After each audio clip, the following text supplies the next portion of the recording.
আসসালামু আলাইকুম। নবম ও দশম শ্রেণীর সুপ্রিয় শিক্ষার্থী বন্ধুরা, কেমন আছো সবাই? আশা করি সবাই আল্লাহর রহমতে ভালো আছো। অনলাইন ক্লাসে আবারও তোমাদের স্বাগত জানাচ্ছি আমি কাউসার আহমেদ। আজকে আমাদের আলোচনার বিষয় গ্যালভানিক কোষ। তো গ্যালভানিক কোষ কাকে বলে এটা আমরা গত ক্লাসেই শিখেছিলাম, যে কোষে রাসায়নিক বিক্রিয়ার ফলে বিদ্যুৎ উৎপন্ন হয় সেই কোষকে বলা হয় কি গ্যালভানিক কোষ। আজকে আমরা এই গ্যালভানিক কোষের গঠন, এখান থেকে কিভাবে রাসায়নিক বিক্রিয়ার মাধ্যমে বিদ্যুৎ উৎপন্ন হয় এবং সেই সাথে এখানে লবণ সেতু কেন ব্যবহার করা হয় সেগুলো নিয়ে বিস্তারিত জানব। তো চলো শুরু করা যাক। গ্যালভানিক কোষ, প্রথমে আমরা গ্যালভানিক কোষের গঠনটা পড়ব। গ্যালভানিক কোষের গঠনটা হচ্ছে এরকম। প্রথমে আমরা কি করব, দুইটা পাত্র নিব, দুইটা পাত্র এরকম, এখানেও আর একটা পাত্র নিয়ে আমরা দুইটা পাত্র নিলাম। ওকে, আচ্ছা, এবার দুইটা পাত্রের মধ্যে আমরা সমান উচ্চতার দুইটা দ্রবণ নিব। একটা পাত্রে নিব কি আমরা জিঙ্ক সালফেট দ্রবণ, আর একটা পাত্রে নিব কি কপার সালফেট দ্রবণ যখন নিব তখন একটু খেয়াল রাখতে হবে যেন দুইটা পাত্রে দ্রবণের উচ্চতা সমান থাকে। তো যখন এর মধ্যে আমরা জিঙ্ক সালফেট দ্রবণ নিব তখন জিঙ্ক এবং সালফেট পরস্পরের সাথে আর যুক্ত থাকতে পারবে না, তারা কি হবে, পরস্পর থেকে বিচ্ছিন্ন হয়ে আয়ন হিসেবে দ্রবণের মধ্যে মুক্তভাবে বিচরণ করবে। যেমন Zn2+ আর SO4 2- পরস্পর থেকে বিচ্ছিন্ন হয়ে মুক্তভাবে দ্রবণের মধ্যে বিচরণ করবে। ঠিক একইভাবে কপার 2+ এবং SO4 2- সেটাও দ্রবণে মুক্তভাবে বিচরণ করবে।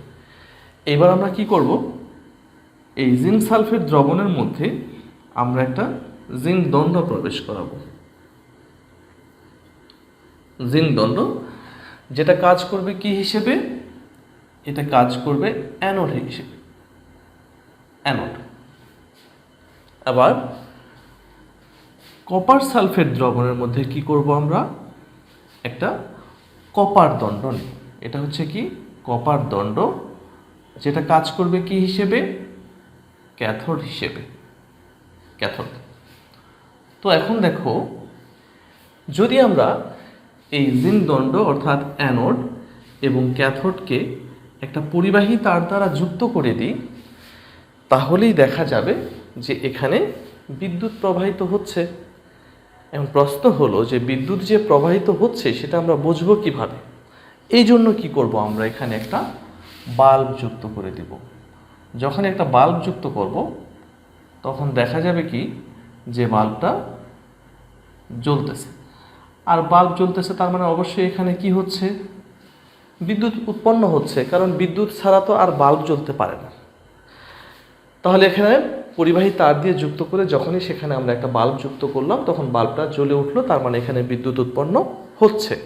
প্রশ্ন হলো যে বিদ্যুৎটা কিভাবে উৎপন্ন হয়। আমরা জানি বিদ্যুৎ প্রবাহ মানে হচ্ছে কি ইলেকট্রনের প্রবাহ, তার মানে অবশ্যই এই তারের মধ্যে দিয়ে ইলেকট্রনের প্রবাহ থাকতে হবে। ইলেকট্রনের প্রবাহ থাকার জন্য ইলেকট্রন প্রয়োজন, তাহলে ওই ইলেকট্রনগুলো কোথা থেকে আসলো, তো সেগুলো আমাদের জানতে হবে যে কিভাবে এখানে ইলেকট্রন আসতেছে বা উৎপন্ন হচ্ছে এবং সেই ইলেকট্রনটা তারের মধ্যে দিয়ে কিভাবে প্রবাহিত হচ্ছে। তো দেখো, এই যে জিঙ্ক দণ্ডটা আমি নিয়েছি, এই জিঙ্ক দণ্ডটা কি অসংখ্য জিঙ্ক পরমাণুর সমন্বয়ে গঠিত।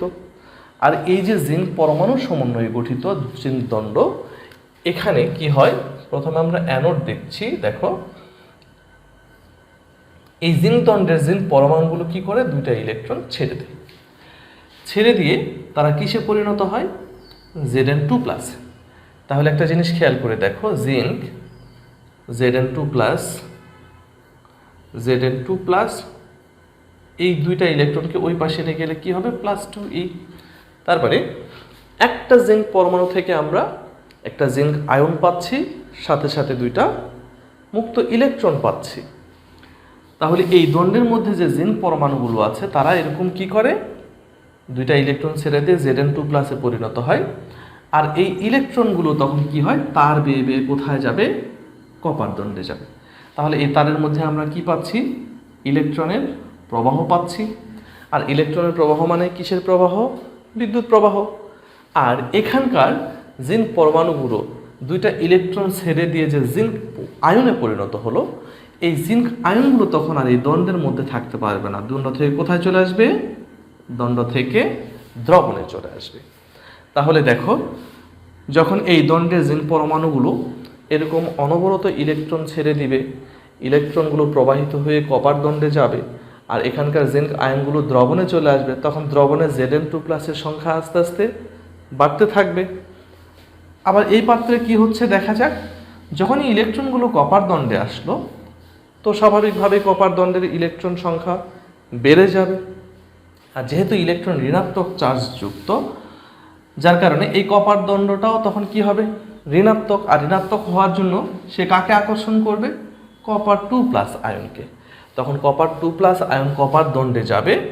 আমি এখন ক্যাথোড বিক্রিয়াটা লিখছি। কপার 2+ কপার দণ্ডে যাবে, গিয়ে সে কি করবে? কপার দণ্ড থেকে দুইটা ইলেকট্রন গ্রহণ করবে। গ্রহণ করে সে কিসে পরিণত হবে? নিরপেক্ষ কপার পরমাণুতে পরিণত হবে।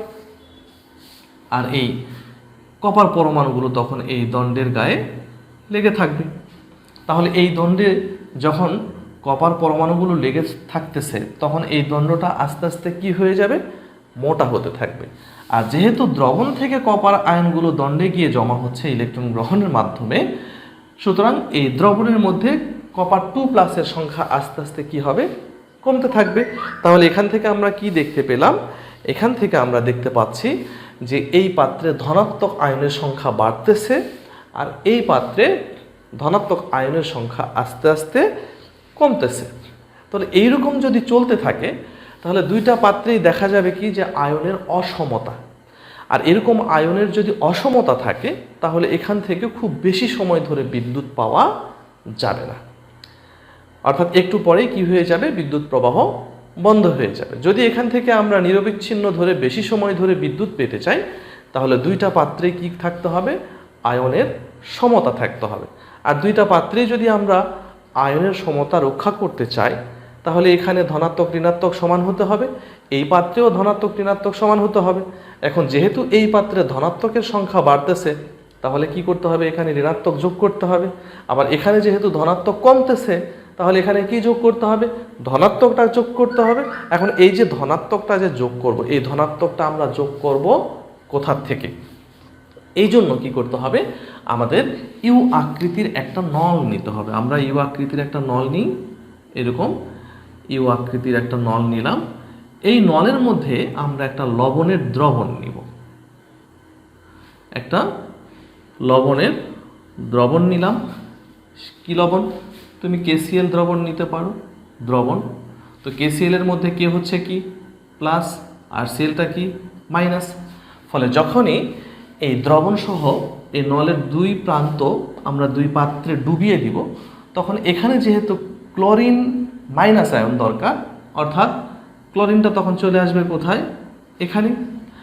আর এখানে যেহেতু ধনাত্মক দরকার, সুতরাং K+টা চলে আসবে কোথায়? এই পাত্রে। তখন দুইটা আয়ন দুই পাত্রে গিয়ে আয়নের সমতা রক্ষা করবে, এবং এখান থেকে তখন আমরা বেশি সময় ধরে বিদ্যুৎ পাব। তাহলে এখানে দেখা যাচ্ছে এই যে ইউ আকৃতির একটা নল আমরা ব্যবহার করলাম, এটাকেই বলা হচ্ছে কি? লবণ সেতু। তো যদি লবণ সেতু আমরা ব্যবহার না করতাম, তাহলে কি হতো? এখান থেকে হয়তোবা আমরা বিদ্যুৎ পেতাম, কিন্তু সেটা বেশি সময় ধরে পাওয়া যাবে না। অল্প কিছুক্ষণ পরেই হয়তোবা বিদ্যুৎ প্রবাহটা বন্ধ হয়ে যেত। তো এখান থেকে যদি আমরা বেশি সময় ধরে বিদ্যুৎ পেতে চাই, তাহলেই এখানে আমাদের কি যুক্ত করতে হবে? লবণ সেতুটা যুক্ত করতে হবে। আবার দেখো, যখন এই জিঙ্ক দণ্ডটা অনবরত ইলেকট্রন ছেড়ে দিয়ে Zn2+ পরিণত হয়ে দ্রবণে চলে যাচ্ছে, তাহলে কি হবে? এটা আস্তে আস্তে ক্ষয়প্রাপ্ত হবে। অর্থাৎ এই জিঙ্ক দণ্ডটা কি হবে? আস্তে আস্তে পাতলা হয়ে যাবে। আবার এখানে যেহেতু কপার 2+ দ্রবণ থেকে দণ্ডে গিয়ে দুইটা ইলেকট্রন গ্রহণ করে কপার ধাতুতে পরিণত হচ্ছে, আর কপার ধাতুতে পরিণত হওয়ার পর দণ্ডের গায়ে লেগে যাচ্ছে, তাহলে এই দণ্ডটা আস্তে আস্তে কি হবে? মোটা হতে থাকবে। তাহলে যখন এই দণ্ডটা যথেষ্ট পাতলা হয়ে যাবে, অর্থাৎ এখানে জিঙ্ক পরমাণুর সংখ্যা কমে যাবে, তখন কি করতে হয়? এটাকে আবার রিমুভ করতে হয়, অর্থাৎ এটাকে দ্রবণ থেকে উঠিয়ে আবার নতুন জিঙ্ক দণ্ড এখানে প্রবেশ করাইতে হবে। তাহলে এই সিস্টেমটাই আমরা যে বিদ্যুৎ পাই সেই বিদ্যুতের ভোল্টেজ অতি সামান্য, সেটা হচ্ছে কত 1.5 ভোল্ট। মূলত এই ধরনের কোষগুলো থেকে এরপরে আমরা শুষ্ক কোষ আছে, শুষ্ক কোষ পড়ব। শুষ্ক কোষ থেকেও যে বিদ্যুৎ পাওয়া যায় সেটার ভোল্টেজ হচ্ছে কত 1.5 ভোল্ট। তবে এই কোষের কিন্তু একটা সীমাবদ্ধতা আছে। সীমাবদ্ধতাটা কি, যে ইচ্ছে করলেই এই কোষটাকে তুমি যে কোনো জায়গায় ইউজ করতে পারবে না, কারণ এখানে দুই ধরনের তরল আছে। আর তরল দ্রবণ থাকার কারণেই মূলত এটাকে ইচ্ছে মাফিক আমরা যে কোনো জায়গায় ব্যবহার করতে পারবো না।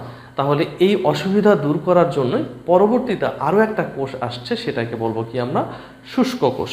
তো শুষ্ক কোষ বলার কারণটাই হচ্ছে যে এখানে কোনো তরল দ্রবণ ব্যবহার করা হয় না, এখানে ব্যবহার করা হয় কি এক ধরনের পেস্ট। তো কি ধরনের পেস্ট ব্যবহার করে শুষ্ক কোষ তৈরি করা হয় সেটা আমরা এখন একটু দেখব।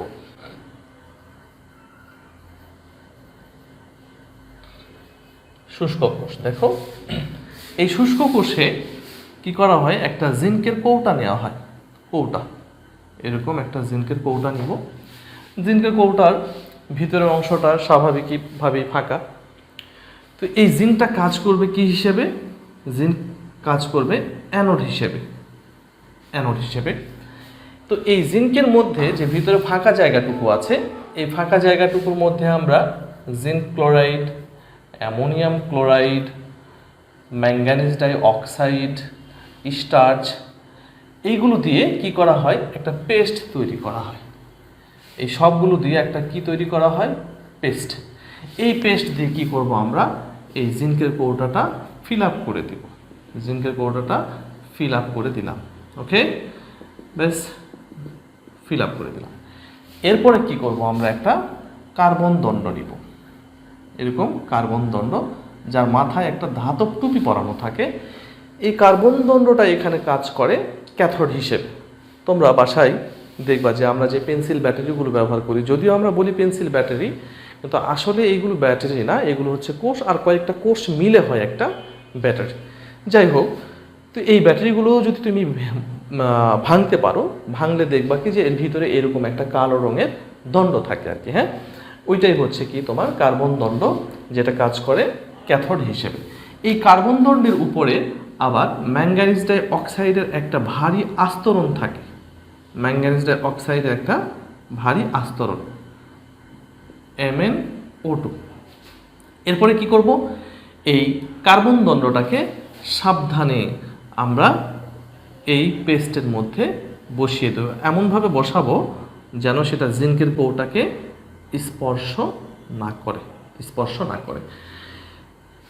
আর এর উপরে তো ম্যাঙ্গানিজ ডাই অক্সাইডের আস্তরণ আছেই, ভারী আস্তরণ, ওকে, আস্তরণ আছে। এরপর কি করব, আমরা এই কোষের উপরের প্রান্ত আমরা পিচ দিয়ে বন্ধ করে দেব। তাহলে এটাই হচ্ছে মোটামুটি শুষ্ক কোষের গঠন। এখন আসো যে এখানে কিভাবে বিদ্যুৎ উৎপন্ন হয়। তো এখানে যে জিঙ্কের কৌটাটা আমি দেখিয়েছি, এই জিঙ্কের কৌটা মানে কি, অসংখ্য জিঙ্ক পরমাণু সমন্বয়ে গঠিত। তাহলে এই জিঙ্কের কৌটার জিঙ্ক পরমাণুগুলো কি করে, দুইটা ইলেকট্রন ছেড়ে দিয়ে কিসে পরিণত হয়, পূর্বের মতো Zn2+। তাহলে এই জিঙ্ক পরমাণু থেকে দুইটা ইলেকট্রন পাচ্ছি, একটা জিঙ্ক আয়ন পাচ্ছি। তাহলে এখান থেকে সেই জিঙ্ক আয়নটা চলে যাবে কোথায়, পেস্টের মধ্যে। আর দুইটা ইলেকট্রন পেস্ট ভেদ করে চলে যাবে কোথায়, কার্বন দণ্ডে। তো কার্বন দণ্ডের উপরে কি আছে আমি বলেছিলাম, ম্যাঙ্গানিজ ডাই অক্সাইডের প্রলেপ আছে। ওই ম্যাঙ্গানিজ ডাই অক্সাইড কি করে, ওই দুইটা ইলেকট্রন গ্রহণ করে। এখন ইলেকট্রন গ্রহণ মানে কি জানি আমরা, বিজারণ প্রক্রিয়া। এখন এই যে ইলেকট্রন গ্রহণ করলো, ম্যাঙ্গানিজ ডাই অক্সাইডের বিজারণ হচ্ছে। আর এর বিজারণে সাহায্য করে কে, এর মধ্যে যে অ্যামোনিয়াম আয়ন আছে, সেই অ্যামোনিয়াম আয়নটা। তাহলে এখান থেকে আমরা পাবো কি, Mn2O3 প্লাস NH3 প্লাস কি পাবো আমরা, H2O। তো এখানে যে স্টার্চ ব্যবহার করা হয়, ওই স্টার্চ মূলত এই পানিটাকে শোষণ করার জন্য ব্যবহার করা হয়। যদি কোনো শুষ্ক কোষে স্টার্চের পরিমাণ কম থাকে, তাহলে দেখা যায় কি যে এই শুষ্ক কোষটা ব্যবহারের একদম লাস্ট মোমেন্টে দেখা যায় প্রায় ভেজা ভেজা হয়ে যায়। এটা সাধারণত যেগুলো কম দামি কোষ আছে এই কোষগুলোতে দেখা যায়। আর এখানে যখন আমরা পিচ দিয়ে বন্ধ করে দিই তখন তার মধ্যেও ছোট ছোট ছিদ্র রাখতে হয়, কারণ এর ভিতরে যে গ্যাস উৎপন্ন হচ্ছে যেমন NH3 অ্যামোনিয়া গ্যাস, এই গ্যাসগুলো তখন ওই ছিদ্র পথে বাইরে বের হয়ে যায়।